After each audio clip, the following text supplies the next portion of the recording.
The Denver Broncos have announced their starting quarterback for the 2021 NFL season. What does this mean for the future of Drew Lock with the franchise? Plus, we take a look at our projected 53-man depth chart for opening day. We break it down on today's brand new episode, Locked On Broncos. You are Locked On Broncos, your daily Denver Broncos podcast. Part of the Locked On Podcast Network. Your team every day. What's up, Broncos country? Welcome back into a brand new episode of the show. Locked On Broncos is your daily Denver Broncos podcast here on the Locked On NFL Network, your team every day from the South Stands to the end zone. I'm your host, as always, Cody Roark, joined alongside by our co-host, Sayre Bedinger. Both of us, we cover the Denver Broncos for the Locked On NFL Network and 9 News. You can follow us on our Twitter handles. Make sure you follow the Locked On Broncos podcast on your favorite podcasting platform. We're available free and everywhere. Not to mention here on YouTube, hit that subscribe button, hit that notification button so you get notified anytime we have a brand new episode of the show. We have a lot to break down on today's episode of Locked On Broncos, ladies and gentlemen. The quarterback competition is over, and today's episode of the show is brought to you by our good friends over there, rockauto.com. Amazing selection, reliably low prices, all the parts your car will ever need, rockauto.com. But Sayre, my friend, look, the debate, the discussion, going all the way back to the midpoint of the offseason, right before the NFL draft, who's going to be the quarterback for the Denver Broncos? It is Teddy Bridgewater, as Vic Fangio and the team announced today. It is. And it's crazy, after the, way that he was kind of coy about it on Tuesday, I was kind of wondering, man, is he going to drag this out? He's talking about how we got 19 days till the start of the regular season. Then all of a sudden you see this tweet pop up from the Broncos official account that's, smoke coming from the facility out at Dove Valley. And I'm like, what does that mean? And then, of course, it's followed up almost immediately with the announcement of Bridgewater. So I think, for Teddy Bridgewater, from his perspective, man, this is really, really exciting for him to be able to have come back first and foremost from that crazy leg injury that he suffered in Minnesota. To even be able to come back from that at all is impressive. But now to be a starter on a number of different teams after the fact, really, really good stuff from him. And it shows just the kind of guy that he is, the kind of worker that he is, and the kind of mental fortitude that he has. I think those are some very valid points, Sayre. And before I touch on it, I just want to say too, and look, Broncos country, both Sayre and I, we agree with you. Look, you have every right. I think if you wanted Drew Lock to be the guy, or if you wanted Teddy, you have every right to feel how you feel. That's how competitions go. Somebody is going to be disappointed that their guy didn't get chosen. And look, I understand that. Look, but we have to look at the optics of the situation now. Teddy is the guy. What does this mean for Drew Lock long-term? But before we get to that conversation, Sayre, I really wanted to throw it to what you mentioned too about Teddy. And I think that when we go back into this offseason, there are various points that I look at that have happened so far in training camp. It goes back to the huddle is bouncing when Teddy Bridgewater's in there. Guys are more locked in and they're listening. I mean, I think that just goes with his veteran nature of being a guy who's been in the NFL for quite some time. You look at his time with the New Orleans Saints, he was the backup to Drew Brees. It's not like he was ever really going to start, but Drew Brees had that injury, and the Saints didn't lose a beat. They had a strong running attack, and they had a strong defense. The Broncos could potentially have a strong running attack, and we know on paper they have a good defense, so it could help alleviate that. And Teddy made some good throws as quarterback for the Saints there in their offense, what Sean Payton had run. So there's things you can look at, and I think people are going to go to Carolina and say, well, he didn't do too much in Carolina. It was a dink and dunk offense. That's really what it was. It was not an offense that was going to test every blade of grass downfield. I wonder if Teddy can get to that point this season. I feel like the Broncos coaching staff, they're going to have to challenge him to do so with the talent that you have with Courtland Sutton and KJ Hamler. So, Sayre, I'll let you touch on that, but I also wanted to ask you, what does this mean for the long-term impact or even the short-term here for Drew Lock in 2021? Is his future in Denver now unclear? It definitely is to me, Cody, and I posted this on my Twitter account, just kind of throwing it out there, and I think we've even touched on it before as well, but I don't want to overreact, and I don't necessarily know that it is overreacting, but I can't help but think this is the end of Drew Lock in Denver. Anytime you start with a guy who you drafted, you believed could potentially be your future franchise QB, then you move off that guy, it typically doesn't result in, we're going to continue to be patient with him and we'll get him back into the mix maybe next year or something like that. I just don't recall any situations like that in my time covering the league, and I'm sure there are a few that people could point to, but I just don't recall really anything like that, especially for a second-round pick. Maybe if you're talking about a top 5, top 10 draft pick, you might be looking at a different situation there, but for Drew Lock, I can't help but think this spells the end for him in Denver. I think there's a chance he ends up, sticking around as the backup for this year. I would say at this point, people probably would say that's likely. For me, if it's me now, I'm on record as obviously saying that I would have picked Drew as QB1 because of the fact he's under contract for the next 2 years. He's got a bit higher upside in terms of his physical gifts and abilities. But like we talked about before, Cody, we don't know what's going on in the film room exactly. We don't see how the locker room is responding. You alluded to the fact that the huddle is kind of bouncing more with Teddy Bridgewater, how the teammates respond. And we talked about this after Vic Fangio declined on Tuesday to name the starter. We talked about the fact that every single stone has to be turned over. You got to consult the players. You got to consult the scouting department. And I'm sure Vic Fangio did that to a degree. So I have to think that there's some kind of investment that the players and the teammates of Teddy Bridgewater had in this decision. And I think for Drew Lock, you look at his long-term projection at this point, he's still just 24 years old. He's still a former second-round pick, a recent second-round pick. I mean, we've seen Josh Rosen, and granted, Josh Rosen was a first-round pick in 2018, but we've seen Josh Rosen now bouncing around from team to team. By no means do I think is this the end of the line for Drew Lock. I think that he has a chance to catch on. I don't think it's going to be in Denver. I think that this is a clear signal from the current coaching staff, and if the front office signed off on this, this is a clear sign that the front office has a very, very staunch preference for a veteran quarterback, in my opinion. Not just Teddy Bridgewater this year, but maybe you look towards 2022 and the veterans that could be available next year. The Broncos passed on the 2021 NFL draft completely. They had a shot at Justin Fields. They had a shot at Mac Jones. They could have done what the 49ers did and trade up for Trey Lance, who was apparently their QB1. They didn't do any of that after seeing all those guys in person. So what that says to me, George Paton's preference is a veteran QB. And I'm not saying the 2022 class is completely written off as far as draft prospects go, but it's definitely right now, there's no clear top three like there was last year at this time with Lawrence, Trey Lance, Justin Fields, and then you had guys who kind of entered the mix, Zach Wilson, Mac Jones. So I don't see that in the 2022 class at this point. What I do see is a consistent stream of veteran players that are getting kind of cycled and shuffled through. So to me, this says Drew Lock, his time in Denver is all but over at this point. I think you could even see the potential of a guy like Nick Foles acquired if Chicago gets rid of him in the coming weeks, or the coming week, I guess. It's less than a week. So maybe you bring in Nick Foles as the backup to Teddy Bridgewater and trade Drew for what you can, because it's not like his value is going to get any greater as time goes along. It's going to be interesting to see what the Broncos do in this situation. And there was a note after practice on Tuesday from James Palmer, the NFL Network, about these guys were staying after practice, working with each other. And I still think that regardless of how this decision went, I'm sure Drew feels dejected about everything, probably gutted and disappointed. But at the same time, this is also important for Drew. How he handles this, I think, will be very big in the eyes, not of just the Broncos, but for maybe any other team that might be potentially interested in him. I still don't know if we've seen the last of Drew Lock in Denver. I mean, there could be a situation if he is the backup this year, which as of right now he stands to be. Maybe he comes in if the Broncos offense is struggling. I don't know. It's a weird situation to be in, but there's a lot of information that we don't know. But obviously we do know Teddy Bridgewater is QB1 for the Broncos here to start off the 2021 NFL season. And Broncos country, coming up here in just a moment, Sayre and I, we're both going to go through our projected 53-man depth chart we put together. We looked at all the positions. We have the new news, obviously, with the starting quarterback announced. How many quarterbacks might the Broncos carry into? We'll get to that coming up here in just a moment. But before we do that, I just want to remind you, if you love Locked On Broncos, please do us a favor. Hit that subscribe button here on YouTube. Hit the follow button on your favorite audio podcasting platform so you can get us every single day on the go, all season long and all year long. Broncos coverage never stops. Sayre and I do our best to bring an objective point of view to every angle going on with all things in Dove Valley. You get that here, the Locked On Broncos podcast. All right, Sayre, let's jump into our depth chart predictions. I mean, we're at the point now, final preseason game coming up. There's a couple of storylines that we're going to be watching, and we'll touch on tomorrow's episode, Locked On Broncos, at several positions. But for the most part, I feel like you, myself, and other media members, we've started to compile who we think will be on the 53-man roster. Now, this may not necessarily just be depth chart as to who's going to start, who's going to be here, but just the players that may make up the 53-man roster. So, Sayre, are you ready to dive into the sheet that we put together? And then we'll go back and forth at Broncos country. Let us know in the comment section down below if you agree or disagree. We'll have that dialogue with you after the show airs live. But pulling it up right here, this is the projected depth chart that I put together. Sayre, for the most part, you and I consulted on this.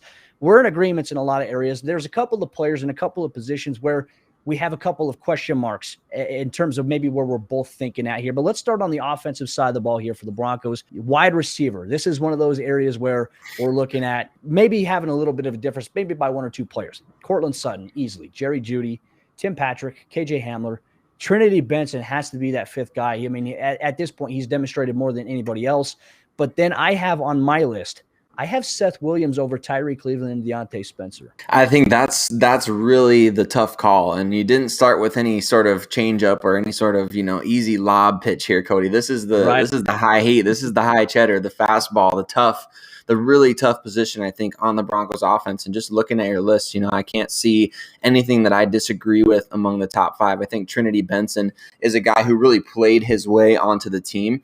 And that's such a fun story. I think that the key thing here, Cody, and we've talked about this, Tim Patrick. What happens with Tim Patrick? Kind of one of the more underrated storylines throughout training camp is the fact that Tim Patrick really has been on the shelf almost the entire time, and he just recently came back. So obviously guys get hurt and things like that, and we can't always read into that too much. There's not always a conspiracy theory going on, but we've talked about the fact that his trade value could never be higher than it is right now, and there's teams around the league that could use Tim Patrick right now. So depending on what happens with his situation, I've been kind of reading some tea leaves from elsewhere, thinking maybe, despite the fact that I would say stock down for Tyree Cleveland and Deontay Spencer. That's kind of what I would say based on what we've seen. It kind of feels like they're maybe trending upwards according to what some others have been saying. So I don't know. I don't know if Trinity Benson has done enough to take over Deontay Spencer's return position. But if he has, I think this is an ideal top six because you get your top four with Sutton, Jeudy, Hamler, Patrick. Those are guys this is our win now group. And then you get two guys in Benson and Williams who you would say, these are the guys that we want to build around, potentially going forward. We'll worry about Tim Patrick in 2022 and we'll put Seth Williams in the mix there. We'll worry about Deontay Spencer or the return game if Trinity Benson really struggles in that area, or we'll try KJ Hamler there or whatever else they might do. So I think I could definitely see that being the top six at receiver and the six that they end up keeping if they do go with just six guys there. Well, in the last segment, we did cover the quarterback position. I have three guys listed. I have Teddy Bridgewater as the starter, Drew Lock, and Brett Rippon. I think because we're still in a point where we're still in a COVID-based year and COVID is still impacting us, I think the Broncos will want to learn from last year, and I still think that they're going to carry multiple quarterbacks. They may even carry a practice squad guy. They may sign a guy to the practice squad after cuts just so they have a fourth quarterback at that position in general and keep him as one of those emergency guys because you never know. Unless Kendall Hinton makes the roster and you just keep him as your guy. I mean, he might have more time to prepare, but we'll see outside of that. But let's get to the tight end position. I think this is pretty clear cut for us there. Noah Fant, Albert Okwuegbunam, and Eric Saubert probably line out the three players there. Now, there is a little bit of question too. Do the Broncos carry a fourth tight end and use that tight end 4 as also fullback 1? We're talking about Andrew Beck here. Or do they keep 3 tight ends and keep a fullback in Adam Prentice? That's a tough conversation right here. It really is. And it makes things so interesting because if you want to find out, okay, how much is Pat Shurmur really going to integrate the fullback into this year's offense? I think that gives Adam Prentice a huge advantage because I don't think Andrew Beck is necessarily, he doesn't strike me as a fullback by trade. He really strikes me as just a football player that will do whatever is asked of him, tight end, fullback, special teams. And I think it's that versatility that could potentially give him an edge where you bring a guy like Prentice onto the practice squad and say, all right, this game, we really want to ram it down their throats, and we'll call Prentice up, which I love.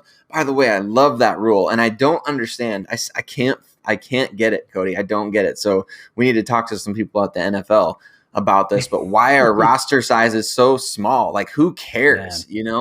I mean, I don't They're really get it. Worried about a competitive disadvantage, but let's just come. We were talking about Rojesterman, Rosterman, Ferris, but the Adam Prentice squad, we'll do that. I mean, he's going to be the Prentice squad there, but I agree with you on that, Sayre, and I think it's very important. I think this is going to answer a lot for us when cuts happen. I do think that you don't risk on another team necessarily signing a guy like Adam Prentice after you release him, which gives you the luxury of bringing him up. And look, Andrew Beck, I still think has a lot more to prove. Even though he does offer more as a receiver, I still think the blocking dynamic that Prentice has shown so far is a very valuable to the Broncos run game, if that's the emphasis that they want to go with. But let's get to the offensive side of the ball here in terms of the offensive line, the guys, the hoggies in the middle here. And left tackle, I've got Garrett Bowles at center. I've got Lloyd Cushberry left guard, Dalton Reisner, Graham Glasgow. And then I've got Calvin Anderson starting, but I think you could either put he or Bobby Massey there at this point. That's the only competition that has not been answered yet. We thought that would be answered before the quarterback competition. But here we are on this beautiful Wednesday in Broncos country, Sayre. So that's another dynamic. But I think the depth behind them, for the most part, if Bobby Massey is a starter, you have Calvin Anderson behind him. Cam Fleming, obviously listed as that backup left tackle, could be Calvin Anderson if he's not the starter as well. They're going with the swing approach. And then behind Lloyd Cushenberry, I've got Quinn Miners there, even though there's nothing on the screen. I've got Quinn Miners listed there as a potential backup option, but he will be the backup option at guard to Graham Glasgow, while you have Natani Muti as the backup option to Dalton Reisner. Any thoughts on that? Any disagreements? Are we in alignment? We're really close on this. I had them taking 8 offensive linemen on my latest roster prediction, and I think that the reason for that, Cody, is because of the rule that really benefits teams. That's another rule that I can't believe has not been around for a long time, but you can add up to 6 vested veterans essentially onto your practice squad. And so with Cam Fleming, the interesting thing for me is you give him $1 million guaranteed. So you guarantee, I think it was $725K of his 2021 salary, if I remember right. I was just looking at it this morning, and he's got a roster bonus of about $325K, something like that. So what the Broncos have already guaranteed Cam Fleming, they could easily cut him. And I don't know that he doesn't have to clear waivers. He's a veteran, so he doesn't have to clear waivers at this point. So you cut Cam Fleming, and then just 2 days later or a day later, you bring him back as a veteran on your practice squad, and he's basically getting the same weekly check that he otherwise would have gotten on the roster bonus. So I think that they're set up there pretty nicely. Like you said, right tackle position between Bobby Massey and Calvin Anderson. If that goes to Anderson, I think, like we talked about, we were talking about this kind of before the show, but I think if you start Calvin and Garrett Bowles gets hurt, for example, you put Massey at right tackle, and then you just swing Calvin over to the left side. With Cam Fleming as an option, off your practice squad, you can always bring him up, and you can do that. I believe on game days you can actually carry up to 8 or 9, offensive linemen specifically. So I think that that's an interesting route that they could go based on the fact that Cam Fleming, he didn't sign for an egregious amount of money frankly, based on his experience and what he's done in the league and the big games that he's played in.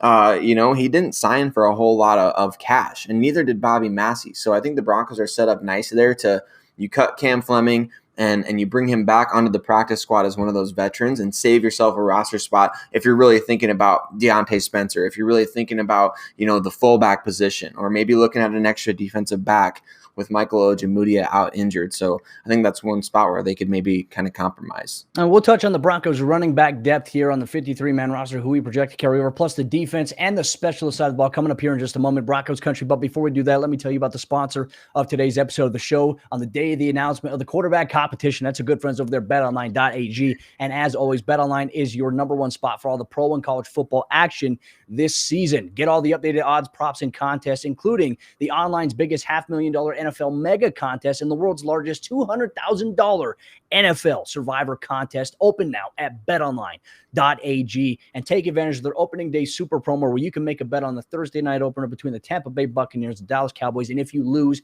you can be refunded up to $25, and that is over there, betonline.ag, when you use promo code NFL100. BetOnline is the fastest and easiest way to bet on all of your sports action, from football, basketball, boxing, all your Vegas casino games. They have you covered all in one place.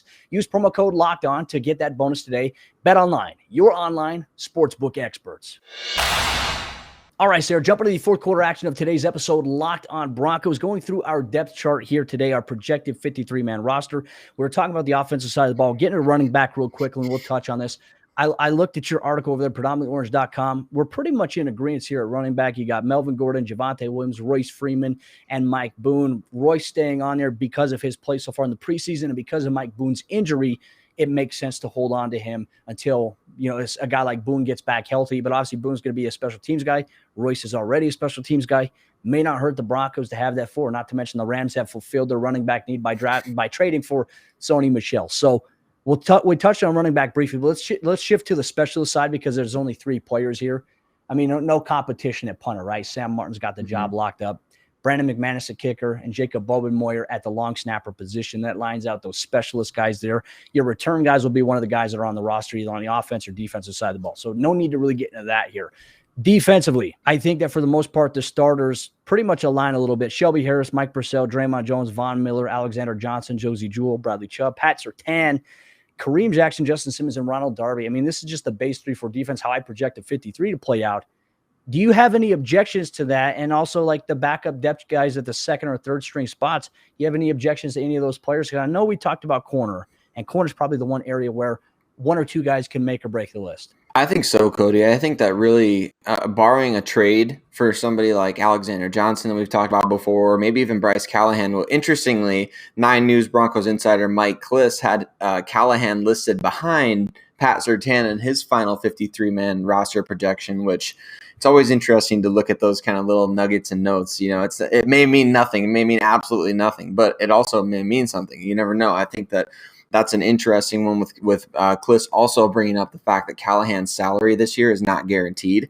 With Ojemudia's injury, though, it's just hard to imagine unless he's saying Bassie comes back off the PUP. So I think that things are pretty well chalk for the whole Denver Broncos defense. You look at the defensive line, the top 6 guys, those are all set. That would be, as you mentioned, Shelby Harris, Mike Purcell, Draymond Jones. And then behind them, you've got Shamar Stephen, McTelvin Agim, and then you've got Deshaun Williams. Linebackers, I think we're cut and dry there, pretty well, even at the outside and inside linebacker positions, unless they decide to keep 5 off the edge, which at this point, Cody, I don't know if they're going to be able to do that with just the way the whole rest of the roster is constructed. So I think you hope that you can get at least one of Derek Tuska or Andre Mintz onto the practice squad. And then over the course of the season, we know, Cody, injuries happen. So you'll be able to bring many of these guys up. The funny thing is that looking at these 80 guys that they still have on the roster, a majority of these guys, typically on a year-to-year basis, will end up on your active roster at some point or another. Yeah.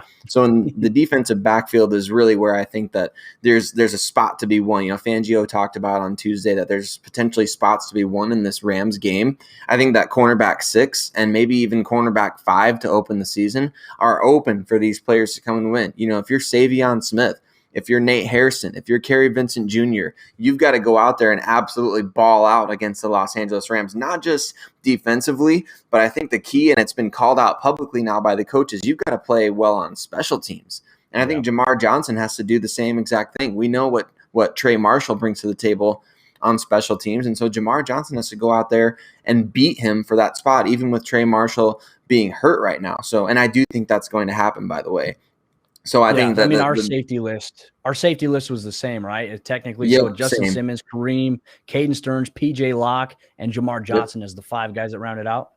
Mm-hmm. Yep, exactly. And I think that's what you want, right? You want that mix of, hey, we got PJ Locke, who led the team last year in special team snaps. We've got the 2 veterans at the top of the depth chart.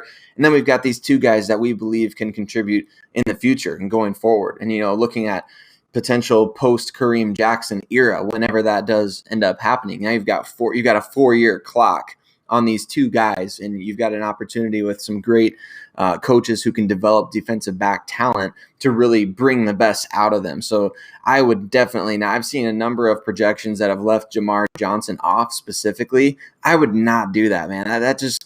I wouldn't understand that. And I think that that's a situation where I think George Payton, you would need to kind of step in and say, hey, we have to have at least an eye on the future with some of these guys, right? We can't just say, well, you're not up to snuff on special teams right now. Well, get them up to snuff on special teams. Yeah. Coach them up. Get them to the point that they can contribute. That's your job as a coach. So for me, that's where I'm at. And that cornerback spot is going to be really interesting. This seems kind of weird based on all the stuff they've done, but you may even start looking at some names there of guys that they could add from outside the building right now if they don't necessarily love two of the guys they currently have. Well, and I know that the Broncos are going to be scouring the waiver wire at several positions and looking to poach guys for the practice squad once roster cuts happen. I imagine we're going to get a lot of those roster cuts coming in Sunday after the game. Usually teams don't waste any time. They know they're 53. So, Sayre, as we approach the 2-minute warning, any final takeaways here on the Broncos naming Teddy Bridgewater as the starting quarterback? I know our comment section on YouTube, it's going to be mixed of people who are excited, people who are just dejected, and I've already seen it on Twitter. There's a lot of Broncos fans that have tweeted or replied to a tweet of mine with the announcement out there that they're not really excited about watching the team. And I do want to pose a question here, Sayre. I don't know how you can look at the roster that is here. Yes, I understand quarterback is one of the most important positions of football. George Payton has said that. I just don't know how you can look at this roster and not be excited, even though if you're a guy that you didn't get at quarterback wasn't named as the starter. This is an exciting roster from the running back room, from the offensive line, to the skill players, to the defense. I still don't know how fans could lose excitement in that. And look, I understand. Look, I'm not trying to tell you as a fan how to feel if you're watching this and if you're feeling any type of way about the decision. I'm just saying I don't understand it from the seat that I'm sitting in. I'm with you on that, Cody. I mean, if you're a Denver Broncos fan, like you're a Denver Broncos fan, I get that the team makes decisions that we don't agree with, that aren't popular. I remember in the 2019 offseason, I had written an article at Predominantly Orange about how dumb it would be to try and acquire Joe Flacco. And then sure enough, John Elway goes out and does it. And the year before that, I had written about how Case Keenum doesn't make any sense for the Denver Broncos. And sure enough, John Elway goes out and does it.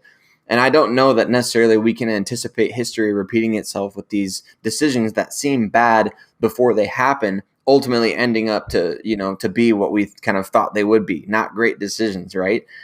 So I don't think that it's fair to assume that about Teddy Bridgewater. I think in terms of just who he is as a player, a former first-round pick, he's been to the playoffs before. In fact, he came really close to winning that playoff game that we've talked about in a prior episode, that ice-cold game in Seattle. It's a field goal away, right? And so beating Russell Wilson, in fact, in that game. So and that was a while back, but at the same time, 2019, first place team in the NFC South, New Orleans Saints. Drew Brees goes down with an injury. Teddy comes in and leads him to a 5-0 record in his time on the field. And in fact, in that time, he had his highest touchdown percentage as a player, as an NFL player, which would have gotten him roughly 20, 28, 29, 30 touchdowns in a season if he kept that pace up for 16 games. So I think that there's definitely ways that you can look at this and continue to be positive if you're a Denver Broncos fan. Like you said, the roster, very good. The players obviously like Teddy Bridgewater. The coaches obviously like him. And hey, look, this is one season. You got one opportunity.